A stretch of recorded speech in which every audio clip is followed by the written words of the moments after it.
I think in New Zealand Rugby, everyone's really on the same page how we want the game played. The coaching's probably pretty similar.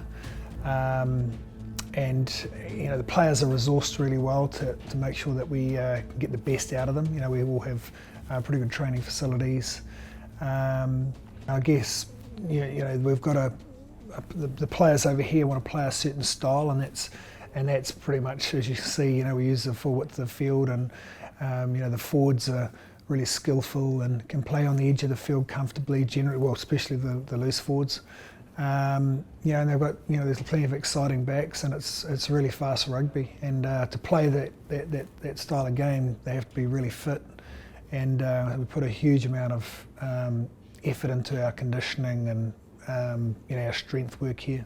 You just sit back at training going, holy, a Nihi will flip one out the back door, or TJ's throwing things through his legs, and then you turn around and a Reggie Goods or someone has pulled something special out of the bag, in the front row. So it's pretty impressive. It's pretty good fun to coach and that's been a bit of a learning for me, in that I was always a coach that was really worried about when balls go down and errors, and it would freak me out a little bit. But what I've learned, and especially since I've come to the Canes, is you've got to expect that a little bit. You've got to be prepared to say, mate, make a good decision around it. Don't throw a 20-80 ball, but you can't be on one side saying, look, you can't make that error, you can't throw that pass, and then sitting back clapping when the boys are nailing those to score tries. So it's been a great balance for me to understand that, yeah, that was a really poor decision to try and throw that, and that's when you have a crack, but not if it's a reasonable decision, I don't quite nail it. So that's something that I have now that I wouldn't have had in Ireland. I would have been freaked out around errors in Ireland. Whereas now I can see, mate, I want the boys to push the boundaries a little bit in what they're trying to do. The first thing is to make them confident to be able to do that, and a lot of them are already, so that's not a toughie. But what I've found, and something that I reckon that the Canes did really well the second half of the year, is that we made good decisions. So when it was on to run, we run. So if they showed run space on the edge, we ran. If the wingers came up and they showed kick space, we kicked. So the skills in that will happen, but if you can get the boys, in my opinion, making really good decisions based on what they see, it's the crux of the game.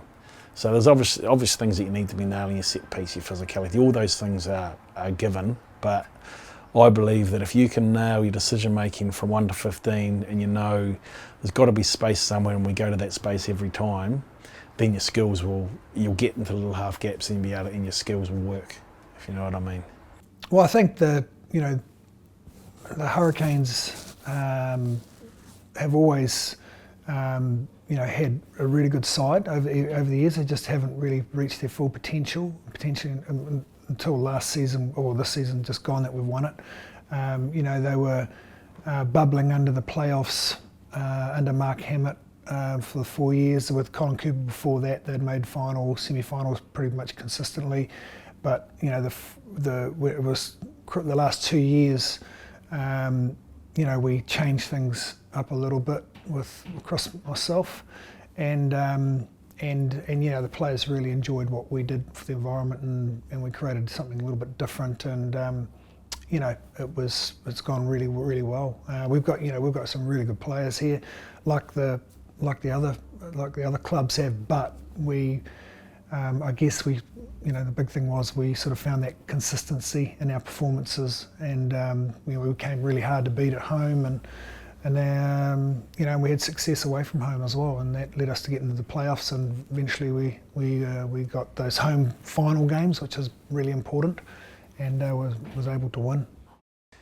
There's a lot of clarity in the All Blacks, and there's a lot of clarity that we're looking to follow that in the Canes. It just makes the players as clear as they possibly are, so that under pressure, as I said, they'll see the picture and they'll know what's happening and know how to beat it. So that will take pressure off their skills if it's a clear picture. I see that, right, I understand that, right, this is what I've got to do.